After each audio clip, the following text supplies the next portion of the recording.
Welcome to the Mystic Media channel. I'm your host, Rabina Rocktavon, aka the Realist Astrologer. And here is the fourth episode of my intimate interview series. And I have with me Dayna Martin. Now, Dayna is a singer, songwriter, but she's also one of my astrology students.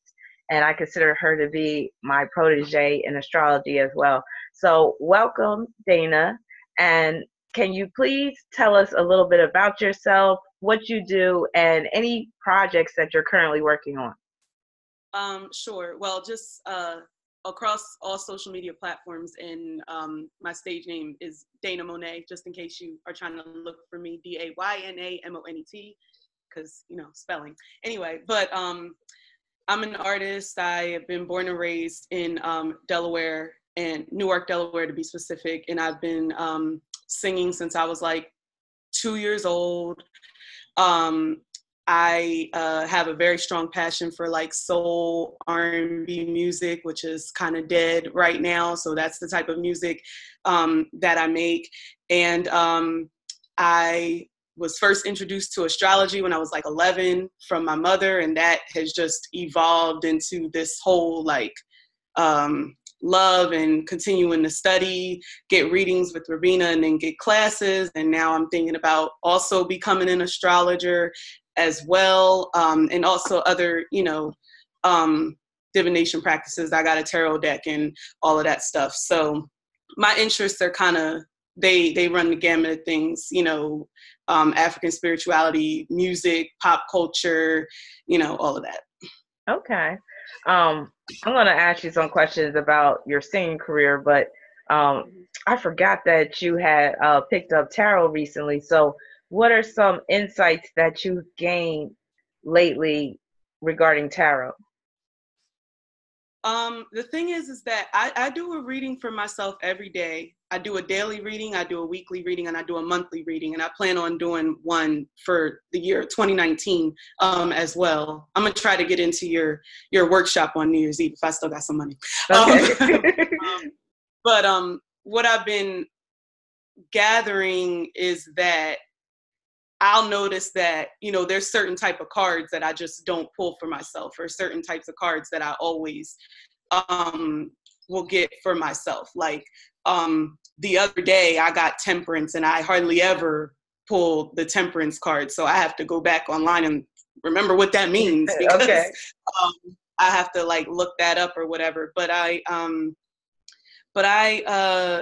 getting the hang of it. Like, I know, cups is usually like emotional energy. Pentacles is like earth energy. I usually get a lot of pentacles. I get a lot of the minor arcana cards for the most part. But it's just been interesting trying to see how that aligns also with like my daily transits as well, like if they compare or not. So I'm definitely still in the very, very beginning of stages of tarot. So I would probably still need to take a class to be better, but I get like the high level stuff of it. Okay. Are there any cards that really resonate with you or that you really like so far? I always like it when I get like the star or the sun, or even like Ace of Pentacles, like all of the aces. I like those, or any of the queens. Mm-hmm. I even like it when I get the Queen of Swords, because I was like, oh, I'm about to be no nonsense today. Okay, great. That's right. So Yeah. I like that aspect. But I know like one day last week, I got like the Five of Pentacles, and I was like, oh, what's going to happen today? And and I have a part-time job in retail, and there was actually a shooting, alleged shooting that happened Oh, at the wow. mall. So Damn. it was one of those things, and it was one of those situations where I just bolted out because I was working, and I was like, I left my phone, I left my everything in there, and your phone is like everybody's life, but I was like, I don't know, I just saw everybody running, so I just ran. So I don't know. Did you hear the gunshot? You didn't hear the gunshot? No, I did. They were trying to say that they didn't think that it was gunshots, but it sounded like gunshots. People were running for their lives. People were scared. People was falling over. Oh. It was crazy. So yeah. Wow. Hell Yeah, it was no. one of Oh my God. So That did was they the shut 20th. down the mall after that? Like, did Yeah, they? they did. And it was the Saturday before Christmas, so people were Oh not happy. shoot! Yes. Damn. What if it was people that was fighting over some like the last item that was on the shelf or something? Some people say that it started off with a fight. That's what I was hearing through the grapevine, that it started off with a fight and like somebody took it too far and there was a gun. Maybe they were fighting, maybe they were trying to steal something. I don't know what happened. All I know is that I took 2 seconds and I saw people running and I started running. That's very Scorpio rising of you. Like the whole experience, some shit like that going down while you're I was working. like ridiculously calm. Like I went to a restaurant like a couple of stores over, and they were like, "Are you okay?" And I'm like, "Yeah." And they were like, "Do you want some water?" And I was like, "Water's nice, but I could use like a hard drink right now. Like I need something a little stronger than water." But they had shut down the bar because they was about to close because they like, we about to get out of here too. So yeah. Wow, that's crazy. Mm-hmm. So how do you feel about going back? Well, that was just Well, a I have seasonal been job, back. right? You have been? Okay. My mom picked me up that night. The next day, it was business as usual. I had to call work from like my computer from Google Voice because remember I left my phone at work and nobody could get a hold of me. So everybody was like, "Where's Dayna at?" So, but I went back and got my stuff, and I was thinking that they weren't going to be open, but of course they're going to be open because it's the Saturday before Christmas, and Macy's don't play that. So. Oh yeah, Macy's be having a sale like every other day. Yeah. So. Mm-hmm. I swear, every day is a sale for Macy's. All right, Mm-hmm. so now, who is your inspiration or role model in terms of singing? In terms of singing, like if we're talking about, like just straight like vocals, I mean, it's like the obvious people, I don't have any qualms about like saying like a Whitney Houston or a Mariah Carey. Like if you listen to my songs, like you hear the influence, like I can't even, fake it, but amazing singers, especially in their prime. But I also really like Toni Braxton. I get Toni Braxton comparisons and stuff like that. Phyllis Hyman, even Tina Marie. Of course, like Michael Jackson, but I think I take more stuff of him from when he was like younger, because I'm a woman, so when I sing, it might come off a little bit like that. But anybody that was popping in 90s R&B, that's like my influences. So, okay. All right. vocally speaking. And you say 90s R&B. That's interesting because you were born in 89, right? Yeah. You were born in 89. So Yep. you were like very young when that 90s music was out, but it must have been very impressionable to you. So was your mom like always playing music like R&B and stuff?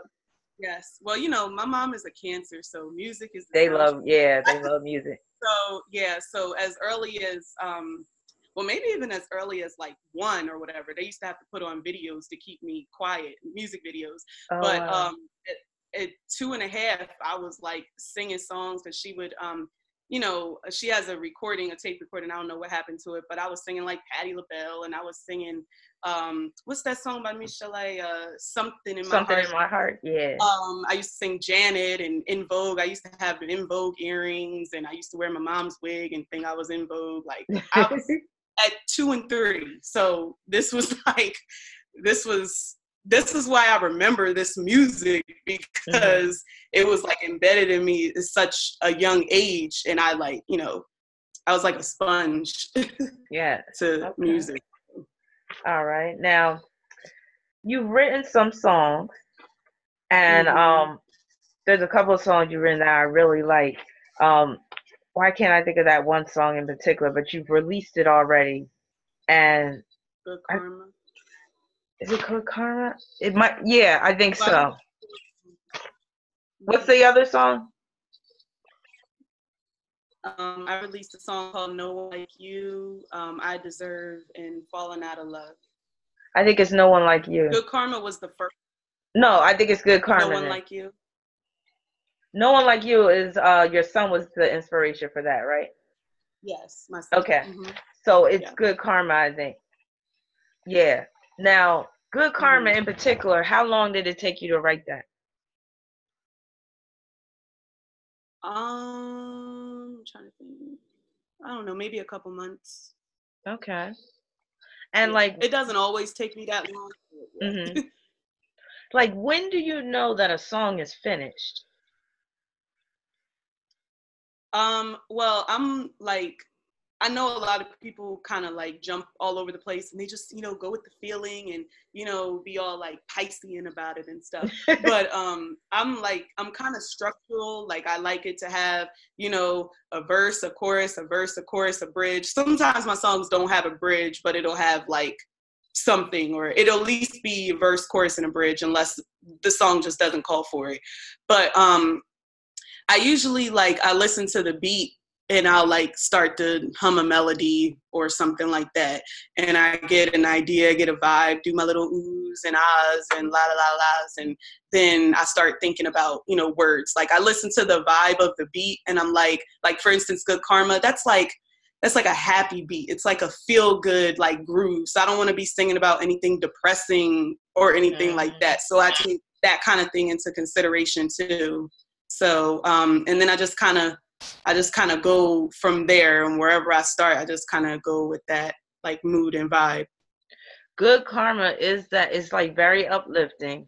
It's the type of song that you want to put on in the morning when you're getting ready for work. Like that's the type of song that'll get you like, okay, I could face another day. I could go to this job that I hate. Like that's how I feel when I hear that song. And then the other day I listened to I Deserve, and I really love the lyrics because if my memory serves me correctly, you were basically talking about you're not really about those struggle relationships like that. You deserve to be treated well, all that. I'm like, yeah, and that's very Taurus of you. So, so yeah. Like, that's a Taurus song if I ever knew one, and I didn't even right. I was like, so value. Now, speaking of Taurus, what in your chart, and of course we went over your chart quite a few times, but what in your chart contributes to you being a singer? Well, Taurus is one of the like signs of like artistic expression, so to speak. I would say specifically singing, just because it has to do with the vocal cords and the throat as far as what it rules and things like that. And just like I think speaking in general, like just Taurus have nice like voices and stuff like that. And they're just, artistic. But I also have, and ruled by Venus, obviously. I consider myself my astrology page on YouTube, which I need to go back and get into that, is the Venusian bull, because Taurus the bull and Taurus is ruled by Venus. But I also have a Libra moon. Libra is also ruled by Venus. So music, once again, being artistic and everything like that. And I also have a Pisces North node. So music, creativity, all multifaceted, that type of thing. All about the arts. And where's your Neptune? My Neptune is in the second house. So making money. Yeah. Yeah. So So yeah. So now, do you have any formal vocal training? I have had vocal lessons here and there throughout my life. Like within, I did have them one time as an adult, probably like in my early 20s, but I haven't, that was the last time I would probably say like, I don't know, 23 or something that I had real like vocal training. So I really like, not to say that people who have natural, good singing voices shouldn't get vocal training, because you could always use it. Like I could still use it. Like I need to be on these YouTube videos going and all that type of stuff. But I do kind of have like the natural like singing voice. I didn't have to like learn how to sing per se. Right. I just need to learn how to like techniques and good, breath control and singing from your diaphragm and stamina and all of that type of stuff. Now, are you okay with getting emotional when you sing? You know how some singers, they try to maintain their composure, but then you got other ones like Patti LaBelle that'll kick off her shoes, make all types of ugly faces and stuff like that. Are you that type of singer? Or are you more of the composed singer that, you know, I'm gonna still make sure I look pretty on stage? Yeah. Well, this is the thing, because I've been struggling with this. So I'm definitely more of a composed singer.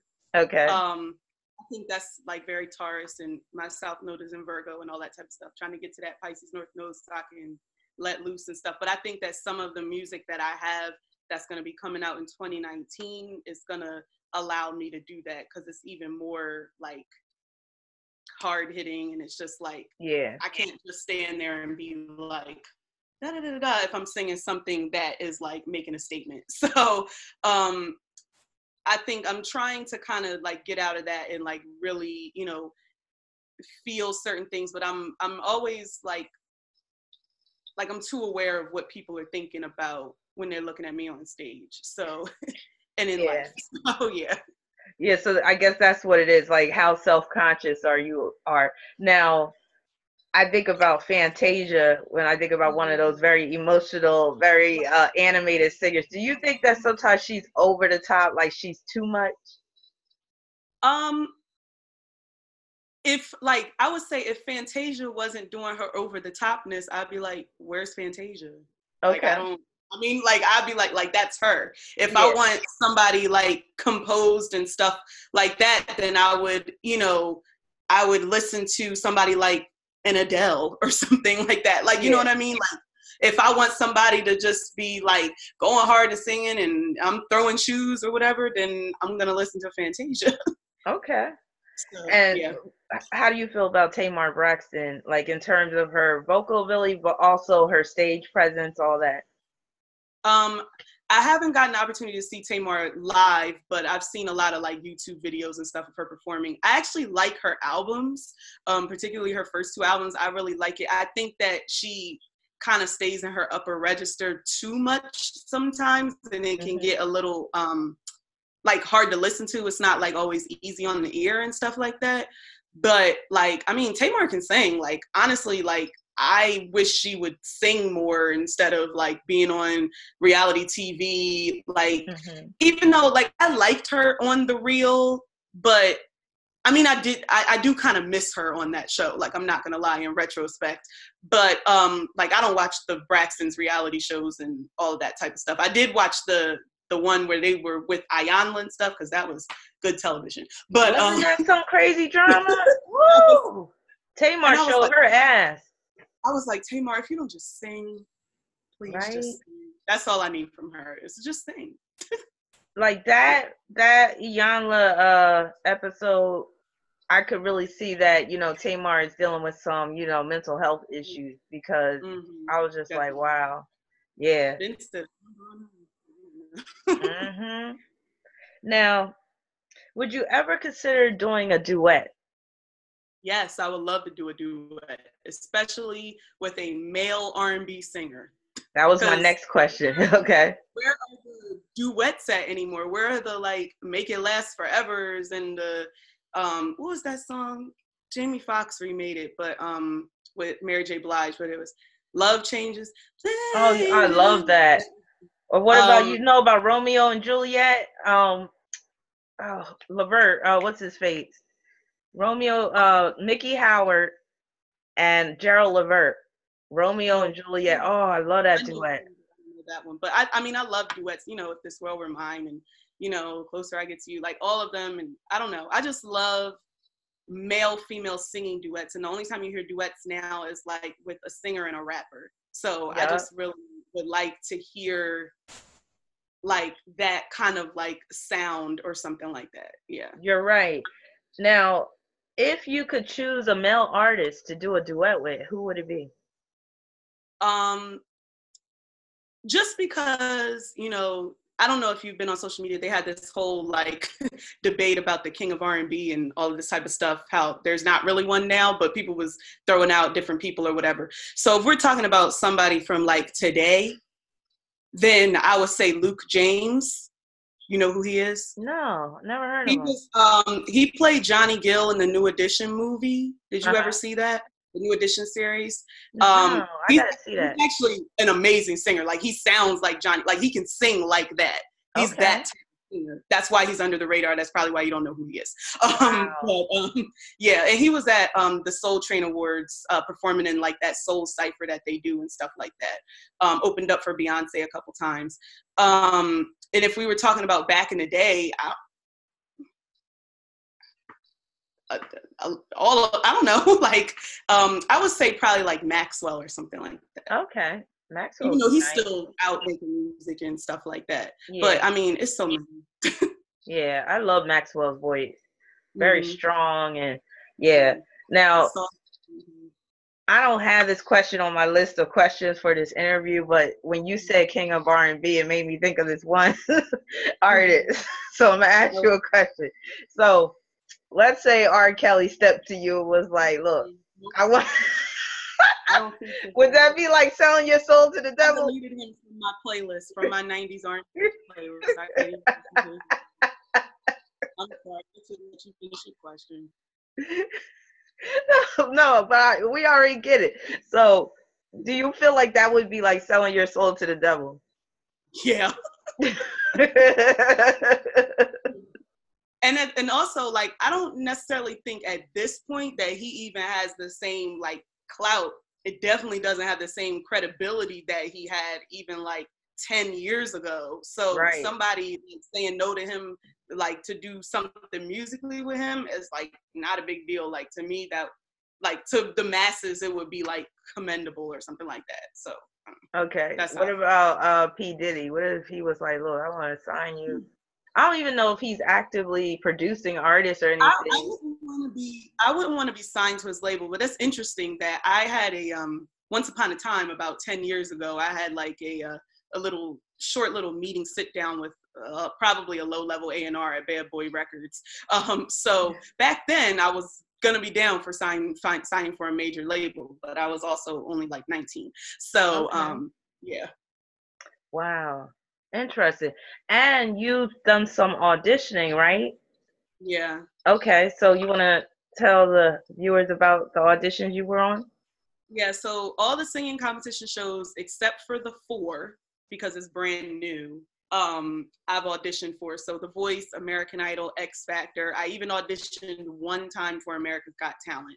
I've auditioned for The Voice the most. Mm-hmm. And when X Factor was in the US, that was the only time I got TV time. Like I made it in front of like the main judges. But there's, I've kind of sworn off auditioning for reality singing competition shows because it's such, it's like a needle in a haystack. It's such a, it's thousands and thousands of people that audition, and you go through all of these different rounds, like 5 rounds before you actually get to the main one that you guys all see on TV. So they weed out a lot of good people in that process. So it's like, then when you see what's on TV, you're like, no wonder they said no to this person, or this person is okay, or you know what I'm saying? So yeah, it gets to that point. But I don't know. The Voice is coming to New York in January, so maybe, I don't know. Okay.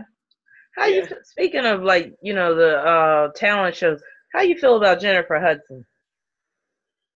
I like Jennifer Hudson. This season of The Voice, I actually watched her as a coach. I actually like her and Kelly Clarkson being coaches together. Like I really like their dynamic together. I like them both as singers, obviously. But I don't mind Jennifer Hudson. I think that's a good gig for her. I mean, especially if you just not going to be coming out with music.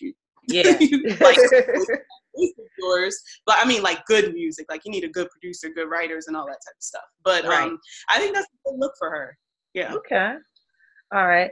And how do you feel about the use of profanity in R&B? And would you use it in any of your music?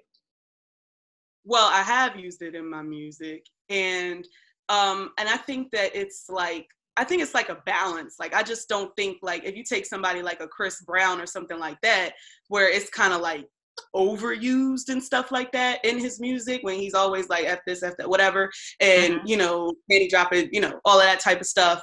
I just kind of feel like it's a balance, but I'm not really mad at it most of the time. I'll be like, go on, be free and sing. I think, I mean, like somebody like K. Michelle gets a lot of flack because she came from Love and Hip Hop, but one of her albums I listened to was actually pretty good. I think it was called like More Issues Than Vogue. And, you know, she was one of those singers who could sing, but sometimes she would have some cursing in her songs or whatever. I just think it's all in the way that you put it, you know, and stuff like that. Like I got some songs coming out that I have a little bit, but it's never like, to me, oversaturated with it and stuff like that. The same thing when it comes to singing about sex. I mean, R&B is really no stranger to singing about sex, but I think it's just the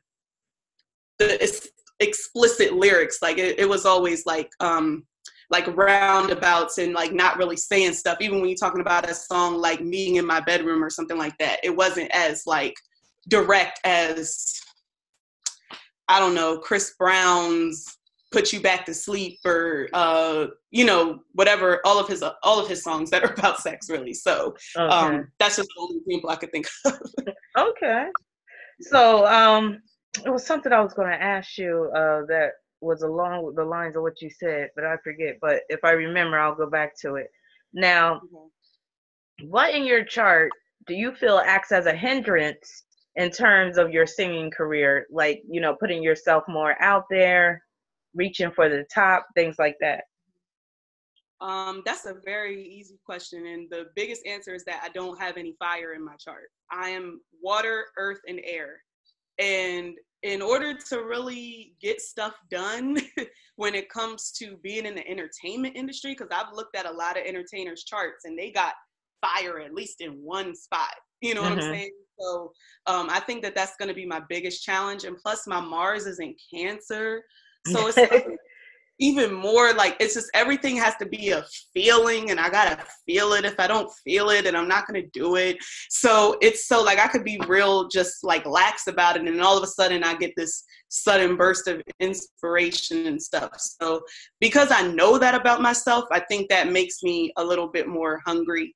And also I think that Mars is about to go into Aries soon. So that'll probably be helpful for me. Sure. Like the transits are going to be helpful for me. Yeah. That's, I think, what pushes me through. Yeah. Yeah. I'm looking forward to Mars being in Aries. Very much so. Now, how do you mentally prepare for a live performance? Or do you have to prepare? Like, do you just go out there and do it? Or do you have, like, do you go through this process because you have some nerves? Yeah, I think, like, I don't have like a specific thing that I do every time, but I definitely do have to mentally prepare. I always have to like drink some water, drink some honey. I drink the honey like right out the bottle. I'm trying to get those vocal cords right. Like have like a mint or something, because that helps with my voice and stuff like that. And I might like, you know, warm up my voice like in the bathroom a little bit and stuff like that. So it's a lot of it has to do with getting my voice ready, because I'm one of those people, like I'm a singer, like first, especially when it's out on the stage. Like I can dance and do that type of stuff, but I don't, with the music I'm putting out, it doesn't necessarily call for all of that. So my voice is like my main, you know, focal point. So I feel like if that's good and I'm confident in my voice, then I'm going to be confident in the whole performance. Okay. So I try to make sure that's right. All right. Oh, now I remember what I wanted to ask you about. What did you think about that Jill Scott video where she was on stage simulating oral sex? Do you feel like that was crossing a line in terms of a singer of her caliber? I'm kind of with some of these people that kind of feel like it's a double standard when it comes to men and women. And no, that's not something that I would do on the stage. I kind of got a kick out of it. It was funny. I went and streamed her first album though, who is Jill Scott. And I was like, I never actually listened to this whole album all the way through. This album is like the business. Like I really like this album. Yes. Oh my God. Yes. Masterpiece. I've been covering her song He Loves Me for forever. But yeah, like I only needed to watch it once, if we're going to put it like that. Like, that's all I needed to do. And then I was fine or whatever. And, you know, I just kept moving on. I didn't really, like, go into the whole like psychology and everything of all of that. But I do think it's a bit of a double standard when it comes to women being, you know, like sexual on stage versus men. But I just think that nobody has really seen anybody do that like that before. Like if she had got a man up on stage and started giving him a lap dance, that's different. We've seen Janet do that a whole bunch of times. Destiny's Child did that and Cater to You and stuff like that. So that wouldn't really have been as big of a deal. You know what I'm saying? So we'll see. I don't know. Maybe there's probably going to be a woman that's going to do that in a couple of years on that show. Yeah, it was like, I think what was so jarring for people was that she was so intricate with it and so like detailed and descriptive with her hands and everything, and I was just like, wow, like, okay, she probably should have saved that for a good sex scene in a movie. She really should have, yeah, because she had it down. And I'm like, honestly, I'm not about putting in all that work, because that's hard work after a while. Your mouth gets tired, your jaws get all like locked up. You're like, man. But she's an Aries, and you know, they can put in some hard labor. I'll say that. Yeah. All right. Now, let's see. Are there any artists you consider to be overrated?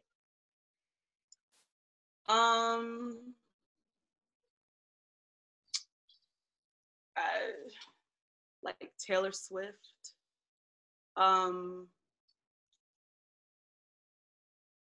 See, this is a very interesting question, because some people would say somebody like Beyonce, but she's like my favorite artist. Like, I'm a part of the Beehive. So, and I don't think somebody is overrated when they like work so damn hard and they go hard every single performance. Like, you may not like it, but whatever. I don't feel that way.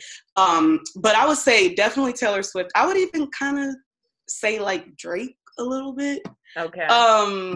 I think that he's kind of overrated. I'm trying to think.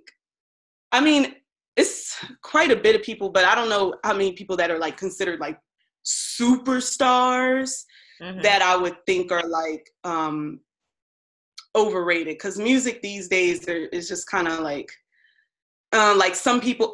Like, I will say this. I don't necessarily think she's underrated. I'm talking about like Ariana Grande, because I think that she has talent. There's some other singers that I kind of feel like, I don't know if you've ever heard of this singer named JoJo, but she just re-released her first 2 albums. She was on Blackground Records, the same record label as Aaliyah. She came out with a song called Leave, Get Out back in the early 2000s. She's like a white girl with soul type of thing.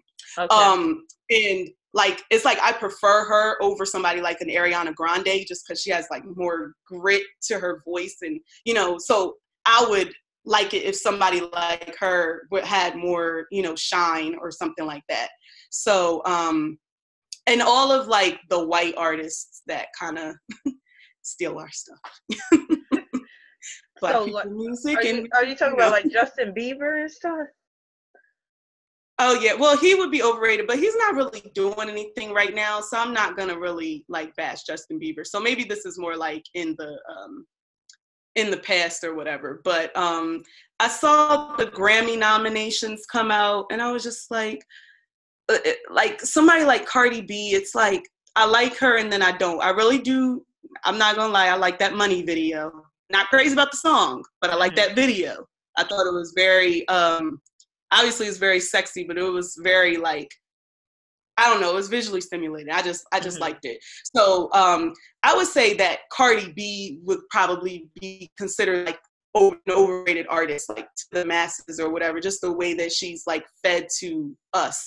And when she got the Album of the Year nomination for the Grammys, I was kind of like, I mean, your album was cute, but I don't know about that. But, you know, but yeah. Wow. Now, you already mentioned that Luke guy as being underrated. Who else do you feel is underrated? Janelle Monet. Okay. No, we have the same name. Is she a lesbian? I really like Janelle Monet.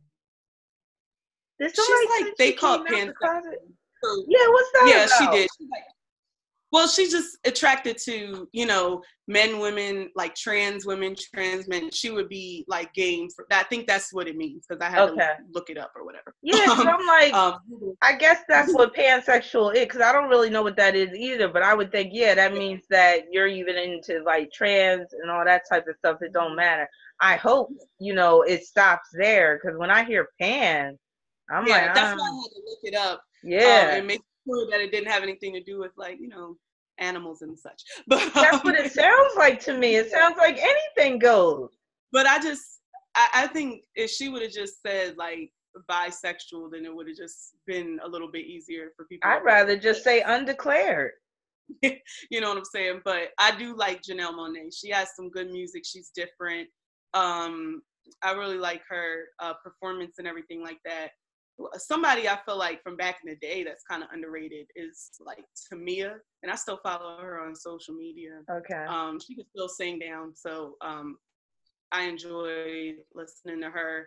I mean, it's a lot of people that are underrated, so it's kind of hard for me to like pinpoint specific people. But as far as people, like somebody who people would know, like Dayna Monet is, you know, she's somebody that people know, but she's still under the radar, and she's been in the business for like a decade. Okay. Do you know about the internet, that group? I've heard of it. First off, I thought the internet was one person. I didn't know there was a group. But a lot of the new acts, like, I really don't know anything about. Like, all of these mumble rappers, they're overrated to me. Check out the internet. You would love them. Okay. Both of their albums are on point. They're terribly underrated. It's you know, like people who are credible, I've heard them mention them, so I have to go check out. You're gonna love them, because it's like it's a blend of like neo soul, R&B, hip hop, jazz. Like they do it like a blend of it, and it just works so well. Oh my god, yeah. All right, now, if you were the headliner of a concert, who would you choose as your opening act? Wow, if I was the headliner, who would I want to be my opening act? I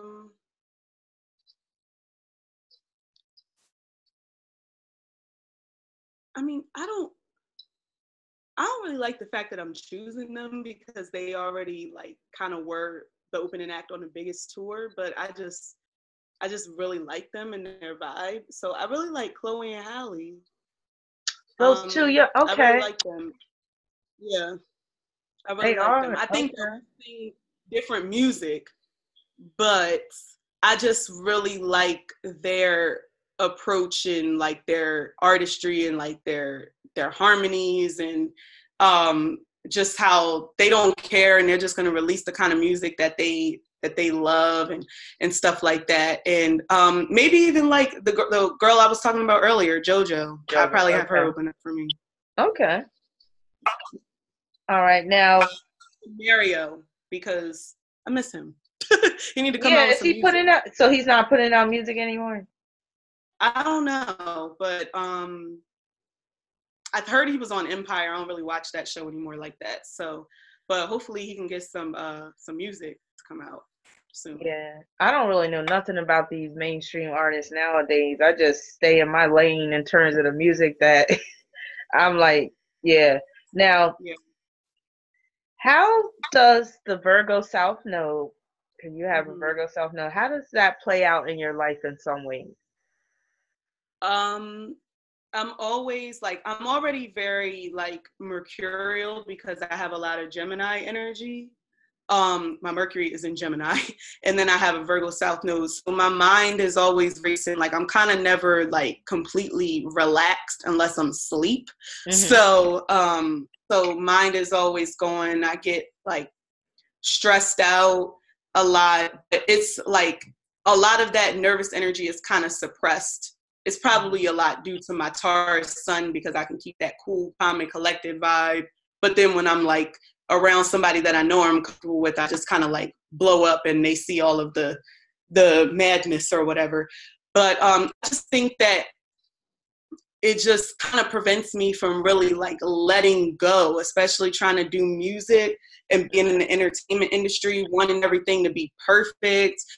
Even when it comes to like uploading YouTube videos, that's why I was doing those covers as a live instead of recording it first and then trying to edit and do all this type of stuff and put it out there, because I just wanted to sing it and not like worry about it being perfect. And I find myself like writing disclaimers on my description, like, I know this isn't perfect, but I just felt like singing, so here you go. And I know I don't have to do that, but it just makes me feel better if somebody were to say something about my vocals that like I know it wasn't the best, even though I've gotten pretty positive feedback, you know, like I just be in my head. So that's like a big thing for me.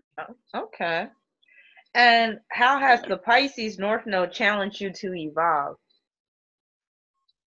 It's definitely challenged me to evolve, like musically, in terms of being like more, you know, experimental, like really like saying, you know, what's on my soul, like, you know, like not being afraid to like really sing about like real stuff, as opposed to being the Virgo, like keep it together, keep it mainstream, keep it top 40, like, you know what I mean? Like that kind of thing. And also like spiritually, like I am not a religious person. I've never been a religious person, but I've definitely been coming more into like my spirituality. And a lot of that has to do with me delving deeper into astrology.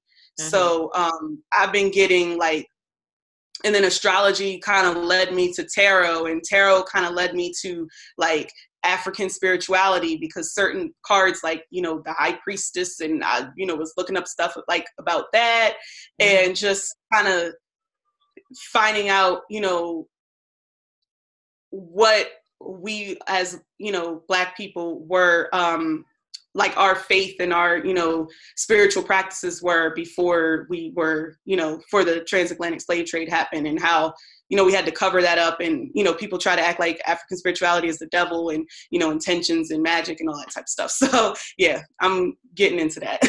Okay. All right. Now, define love. Find love. I had a feeling you was going to ask me this question. Yeah, I decided to ask everybody this one question because it's interesting to see the different responses. My, like, are you referring to love in general, or love in like a romantic sense, like my like man, husband, like partner type of thing? It could be either one you want. It don't really matter, but it could be one. It could be both. Well, I think that love is something that you kind of like can't explain. Like, yes, it's trust. Yes, it's like honesty. It's kindness and all of that type of thing. But I feel like it's more of like a feeling that you get. You know what I mean? Like, I just like love my son. Like that's like, you know, and there are other people in my, obviously, that I love my mother, I love my brothers and stuff like that, my family, but my son, because he came, you know, out of my womb, like that is like, you know, my everything. And it's just like a feeling that I get, you know. There's not really a lot reciprocated back from him because he's, you know, just 3 years old and stuff like that. So, you know, that's more like unconditional love type of thing. So for me, it's like a feeling that like, and it's hard for me to say this as a general sense. It's more like when it comes to a child, but it's like this feeling that I will do anything for you. You know what I'm saying? Like this, kind of like a protective thing or whatever. And I can't say that I would feel completely the same way about like if it was a romantic partner, a husband or something like that, because there are limits and boundaries and stuff. But there's at some point, like, I don't know, it's just a feeling. You just know when you love somebody. And I thought that I've been in love before, and I really wasn't. It was just like infatuation and lust when I looked at it in hindsight. So I know like what it is, and I know what it's not. Okay. So for me, it's more than a feeling. It's more of a feeling. Do you think that love is forever? Meaning, like, let's say, you know, you develop love for a man, the two of you are together for 10 years, but it doesn't work out. And then all of a sudden you say, you know, I don't love you anymore. Do you think that that means that you really didn't love the person in the beginning? Because love, like, even if you break up with that person, you should still love that person. Still might have love for them.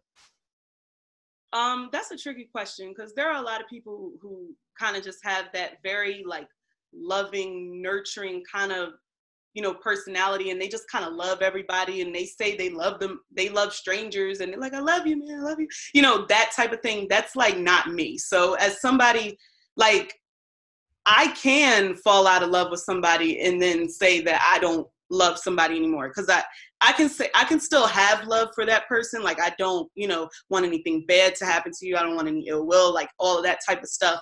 But the same feelings, like I said before, it's more of like a feeling to me. So it's like that feeling can stop. That feeling can change. You know what I mean?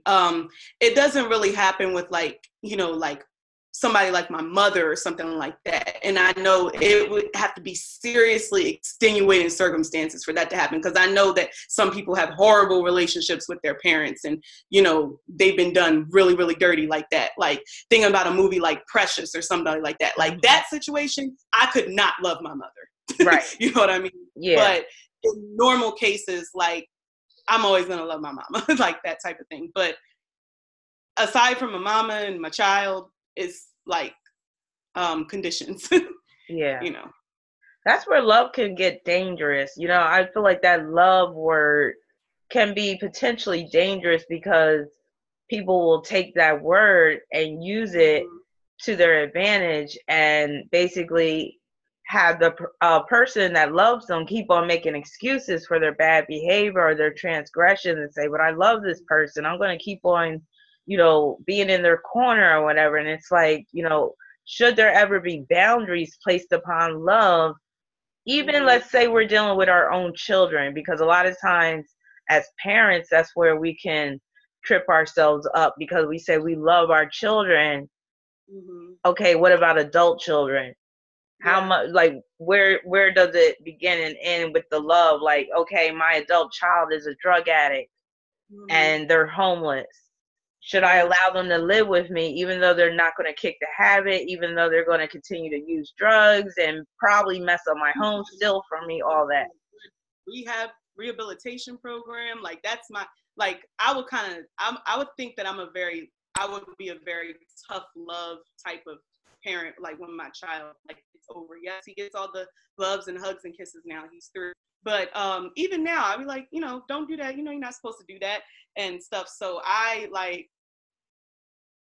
don't know, I've learned my lesson in the enabling department, so I don't see myself doing that for my children. If I raise, I only have one, but if I raise him right, you know, and instill certain, you know, practices in him and things like that, I feel like he wouldn't desire, have the need to go out and, you know, do these things like overdose and, you know, get involved in like crazy stuff. But, you know, you never know with kids. But at the end of the day, even if they do get involved in that, hopefully I've instilled enough sense into him that he'd be like, no, he would know when to get out or something like that. Because, I mean, my mom would always say that she thinks that I didn't really learn that much from her, but I haven't really gotten into crazy stuff in my life. Like, my life is not this, like, I could write a book about it, but I would have to embellish some things to make it more interesting and exciting. Right. Like, it's not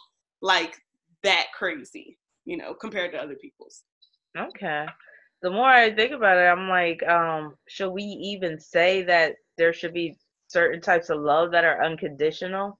Because everybody can cross the line. I mean, I guess it's unconditional until they're about 10. I don't know. Yeah. Hold up a second. Because I watched this show called When Kids Kill, so. Yeah. Sometimes that unconditional love gotta stop. Like, okay, so that was good. Now, here's a scenario. So you have been handed a check for $50,000, but you can only spend it on things that will lead to professional growth. What are some of the ways you will spend this money? Oh, professional growth, particularly. So I would have to really like invest money into my music. So like something that I always wanted to do, and this is kind of small scale, and it may seem like not that big of a deal, but to me, in terms of like live performances, it is. Like I would want to have a consistent band, and I would want to have like, is this enough money to like open up a venue or at least lease one out? Something like that. Like I want to have somewhere where I know that I can always go and perform, like have like kind of like a residency type of thing, if you will. And then I can, bring in revenue and, money that way, with food and everything like that. And of course, investing like in my brand, like stylist or something like that, try to, help me out. And maybe get in contact with, not maybe like the top notch producers, but some people who have been doing some stuff with some people that, have been making some traction independently and things like that. And kind of get my music, out there to the right people and try to wiggle my way into more like mainstream spaces, like the BET Awards or like, the Soul Train Awards. Like everything I would do, it would be to like garner like more success and more like money, in terms of like music. So, it could even be like doing a little, a music video or something like that. And,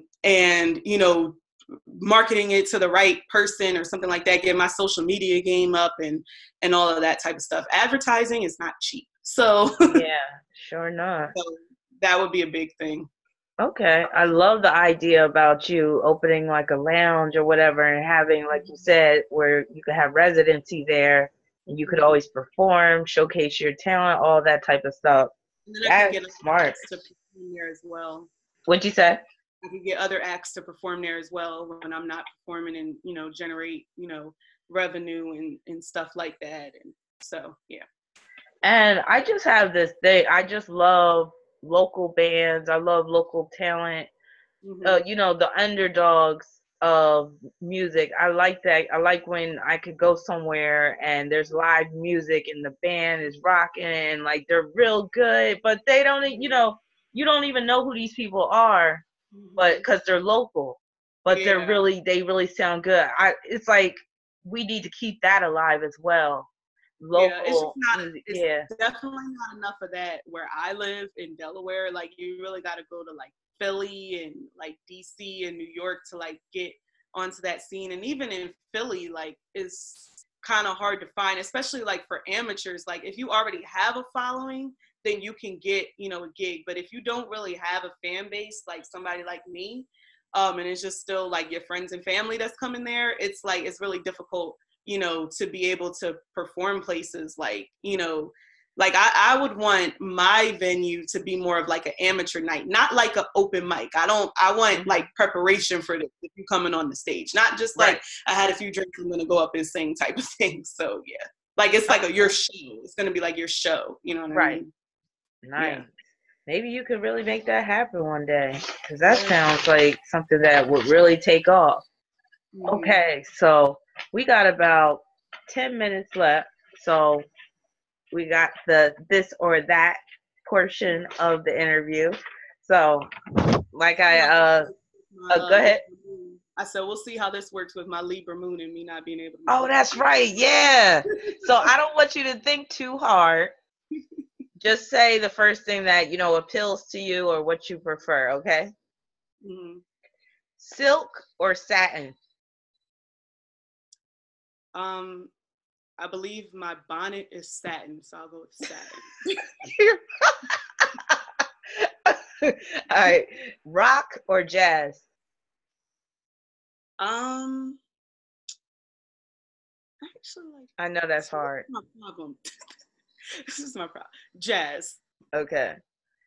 Pasta or potatoes? Pasta. Really? So okay.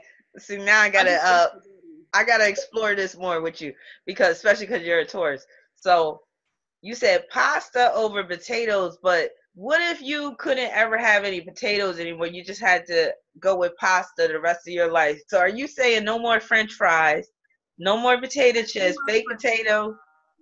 What'd you say? The thing is that they're both very like starchy, and so I think pasta is a little bit less. But I don't know, like every single time. Like I just went to the Cheesecake Factory like last week, and I haven't been there in so long. And I was like, let me get something different. Let me do something. Tell me why I still get the same thing, the jambalaya pasta, every single time I go there.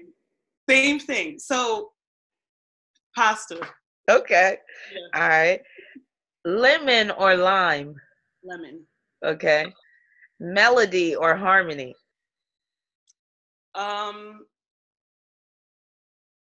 Harmony. Okay. Green or brown? Green. I knew you was gonna say that, being a Taurus. Okay. Mayo or mustard? Mustard. Okay. This might be a hard one for you. Tina Marie or Phyllis Hyman? Oh no.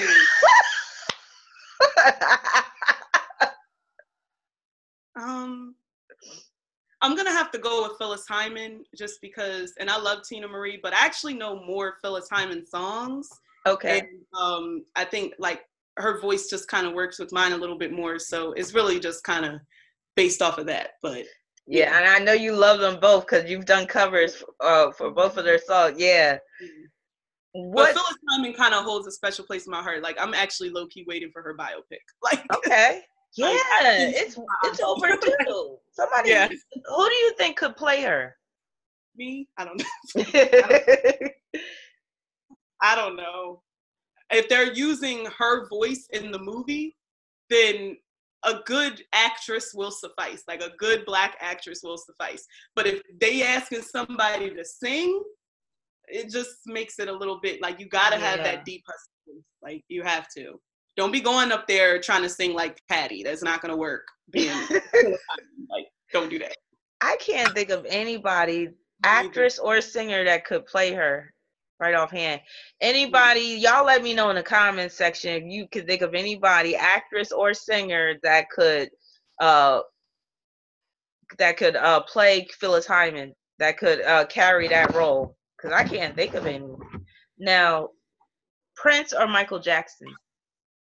Michael Jackson. Why? I know that's a big debate, but I think that it's always really been Michael Jackson for me. I love Prince. I was gonna say I adore Prince because it's fun. I actually covered his song "Adore," but I just feel like out of all of like my musical inspirations, like Michael is one of the only like men that really like inspired me. And I'm not saying that I'm not inspired by men. But I'm very like girl power and all of this type of stuff. So, but like Michael is like it when it comes to like the entertainer and the videos and the visuals and stuff like that. And Prince, he plays a zillion instruments and he produces and owns his masters and he does all of this stuff. And I just think that musically, like my taste is more of Michael Jackson. So okay. I think that's a big thing about it because Prince he dabbled in like a whole bunch of different genres. So did Michael, but I think Prince was a little bit more off the wall with it another time. But yeah, because he lost a lot of people with those later albums he put out. It was only his hardcore fans that stayed true to Prince. Like my sister, my Scorpio sister, she was one of the hardcore fans that was rocking with him to the end. Even when some of them albums he came out with really didn't make much sense to the mainstream. Yeah. So, but I wish I could have seen them both live before they passed. Especially recently after I had like rewatched Prince's Super Bowl performance in the rain. I was like, this was epic. Like I wish I saw that. But I don't want to be there particularly, but just like that whole vibe and atmosphere. Yeah. Yeah. So who have you seen live? I've seen Beyonce a whole bunch of times live. That's obvious. And by default, Jay-Z. I've also, I like Jay-Z. I'm not to play those games. But I've also seen Usher. And I kind of think Usher gets a bad rep these days, because of personal things. But Kirby. It ain't like he R. Kelly. Like, right. He ain't Bill Cosby. He's not even Kanye West. Like, what are y'all doing? Like, I just need him to come out with better music. Like, yeah. Confessions like 2.0 or something. But who else have I seen live? Oh, back in the day, I saw NSYNC. That was actually my first concert ever. Okay. It's ironic because, I don't know if you remember this group, B2K, but they're going back. I love them, yes. Millennium Tour with, like, Pretty Ricky and all of these other people from, like, the early 2000s. So I saw them back in early 2000s on the free tour with Bow Wow and, stuff like that. So I was like, ooh, I was, like, 13, and I was like, that was an event. I've seen Sierra and Mario by default once. I've seen Monica perform. Drew Hill. I went to like a 90s R&B show with my mom, so I saw like Guy, and I don't think I was there for Genuine and Next, but yeah. So, and I thought I hadn't really seen a lot of people because I don't really pay to see a lot of people except for Beyonce. But I've gone to I saw Tony at that show with Drew Hill. So yeah, I'm really upset that I didn't take advantage of the fact and go see Janet, because she came around my area about 3 times, and I feel like that might be it. And I'm kicking myself for that. Like, I should have. You feel like she might not tour anymore? Yeah, I feel like that. Yeah. That's funny you mentioned Tony. That's funny you mentioned Tony, because that's my next this or that question. So, Jodeci or Tony? Jodeci? Yes. Oh, I know. I love Jodeci. I would have to admit, I would have to pick Jodeci too. Oh, but Tony has some good hits though. Yeah. And Ross B.L. Sadiq, I think he did produce like Solange's "A Seat at the Table" album, which everybody loves. Did he really? I love that album. He does musical composition on the show Insecure as well. Okay. Like the musical, I don't know, like TV shows have musical point people and stuff like that. So he was that for Insecure, like getting the music together and whatnot. Look, I don't know if you feel this, but there's just something about Raphael Sadiq that I just find so sexy. Even though he has, like, I don't know if he's gay or what. Like, he strikes me as he could be gay, but I was about to say this term, but it's derogatory. But there was this term people used to use back in the day. What'd you say? I said "Ask of You" is one of my favorite songs. Yeah, but Raphael, he just has that sex appeal to me. I'm just like, oh. All right, a few more. Leo or Aries? Oh, Leo or Aries. I'm being biased. I'm just going to have to go with a Leo because my son is a Leo. Okay. Sagittarius or Libra? This is weird, but I would actually have to say Sagittarius. Yay. Only because Sagittarius, and I'm a Libra moon. So, but like Sagittarius is like the fire that I almost had in my chart, because my ascendant is at 29 degrees Scorpio, and just a couple of minutes I would have been a Sag rising, and I probably would have been famous by now. But I would still own that Sag energy if I were you, because it's all up in your first house. Yeah, I'm getting there. But I think that you did get out of the stroller. But I think that like it's my favorite kind of energy. It's like my favorite sign. It's just positive energy. Even the people I know that don't like have much and they got Sag energy, they act like they don't have a care in the world type of thing. So yeah, Sag. Yeah. Even though we cry in silence in the dark. Y'all preach me to death, I tell you. Like, I just don't like it when y'all get into y'all preach mode. I'm like, oh, that's crazy. Oh yeah, and we won't shut up either till we done said what needs to be said. All right, just 3 more. Sun or moon? Moon. Why the moon? Because I just love how like the moon is a reflection of like divine feminine energy. Like it's the femininity. I don't know. It's like the cycles of the moon, and I've been looking that up a lot, like all the different waxing and waning. I don't know. I just been looking up a lot of that stuff, and every time I get the moon card in tarot, it's not often, but I'm like, ooh, what am I contemplating about? Like, what's going on? Like, it's like it always makes me kind of stop in my tracks, and yeah, and I feel like because I can never guess people's sun signs, I feel like I'm always like guessing people's moon signs. Like, I think that's what I usually get initially, because I be getting their like feeling and, you know, emotion and stuff like that. Okay. And you got that 10th house moon, right? So yes, I do. that means that, you know, you really think highly of the moon, whereas your sun is in the 6th house. Yeah. Yeah. All right. Mary J. Blige or Mariah Carey? Well, I have to say Mariah Carey, only because next to Beyonce, Mariah Carey is like my favorite artist, melodically, songwriting wise, and vocal wise. Don't get it twisted. I love me some Mary, who is another artist that I need to see live. Love Mary. But I just think like Mariah Carey, like I literally have her whole catalog of music. Like I'm like that type of fan. I guess I'm a lamb. So yeah. So you're a lamb and you were part of the Beehive.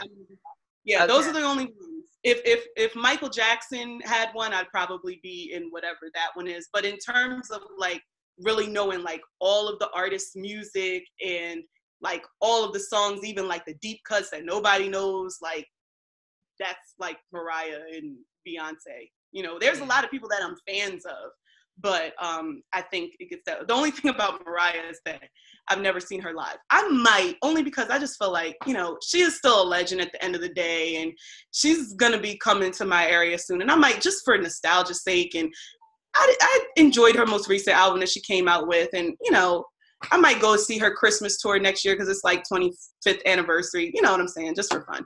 You know, you might get a little surprised because she's known to be very impulsive on stage, especially. Yeah. Did you ever see the New Year's Eve clip? Oh yeah, I've seen that. And she didn't even want to finish the song.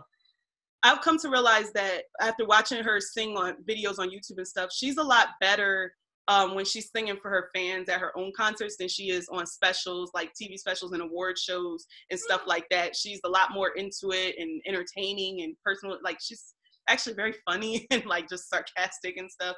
You know, the whole I don't know her thing. But I mean, she do more than that. But like, oh yeah, who was she saying that about? J-Lo. J-Lo. Oh yeah, that was wow. She says that about Ariana Grande because people talking about Ariana Grande as the new Mariah Carey, and I was like, hold up.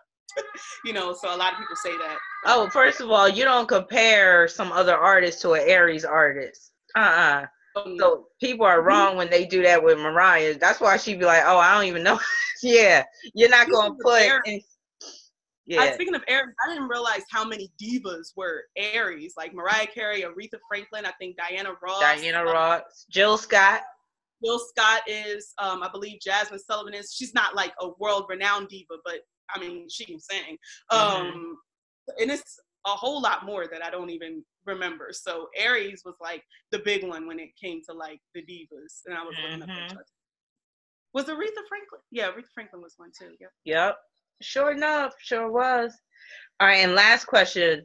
Marvin Gaye or Luther Vandross? Luther. What'd you say? Luther? Okay. Yeah. Okay. Oh, Marvin Gaye, another Aries. Marvin, oh my God, he was the epitome of an Aries singer because he was so original. All that ad-libbing, he was, and it just worked. Like I love the voice and everything too. But I just had to go with Luther because the smooth and I don't know, it's just something about Luther's voice that's like, it just makes you sit and listen. Wait, what's Luther's sign? I gotta look this up real quick. Before I go, I gotta look this up. I don't know why I think he's a Gemini, but he might be. Because I love me some Luther too. Oh my God. And look, if you think about it, he's April 20th. Is that Aries or Taurus? That's Taurus. Yeah. Right? Also, he's yeah.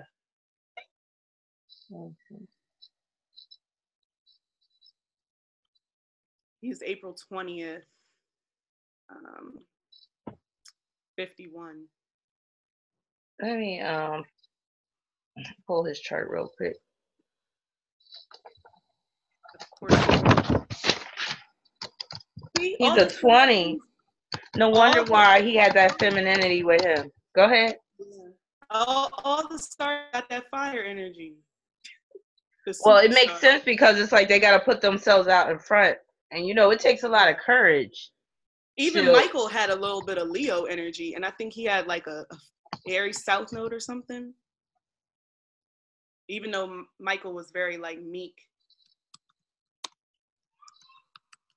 So his sun is at the 0, well, depending on, so Luther has one of those charts where depending on his birth time, he could either be an Aries or a Taurus, because with the time that I have, 8:27 p.m. is at 0 degrees Taurus, 8 minutes. You said it's breaking up? I gotta see if I could get his birth time. But I would say I'm leaning towards Taurus. So that's interesting. But now I'm going to do. Yeah, I can hear you. Can you hear me? I should have never. You froze. But anyway, I got to close out anyway. Hopefully your camera will come back on so that we could close out properly. But sometimes that happens. Well, whatever you said, I'll just. Oh, I can hear you though. Comment. It's just your video froze. Oh, I couldn't hear you. Like whatever you were saying about Luther, I couldn't hear you. Oh, I was saying Luther got one of those birthdays where if he was born in the morning, he would be an Aries. Okay. 29th degree. If he was born at night, he would be a Taurus. So I gotta find his birth time.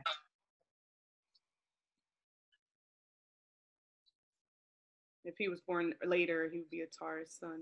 Yeah. So he's right, like on the cusp. Okay. So that's interesting. But I wish your video would unfreeze. But if it doesn't, I got to close out anyway because I got to do a reading. But it was great having you as one of my interview guests. I had a great time. And I hope you continue to make good music. And send me your Spotify, your Instagram, all your social media sites so I can post them in the description. So if anybody want to check out. Yeah, so on Instagram, I'm Dayna Monet, Dayna Monet. You can also search me on all music streaming platforms, Apple Music, iTunes, Tidal, Spotify. My music is all over there. You can go and check it out. Facebook, I'm Dayna Monet Music. I'm on Twitter, but I don't go on there like that. Dayna Monet 89, and I'm Dayna Monet on YouTube as well. Well, all right. So check her out. She's a talented singer, also songwriter, and she is a budding astrologer. So Dayna also has a YouTube channel with some astrology videos as well. So check her out. And I thank everybody for tuning in, watching this video. It's still kind of breaking up. It's still breaking up, but on the replay, I'm sure people will be able to hear us fine. So peace and many blessings to everyone. And I am having my first annual New Year's Eve online party. There's still time to sign up, purchase a ticket. Dayna says she might be joining us. So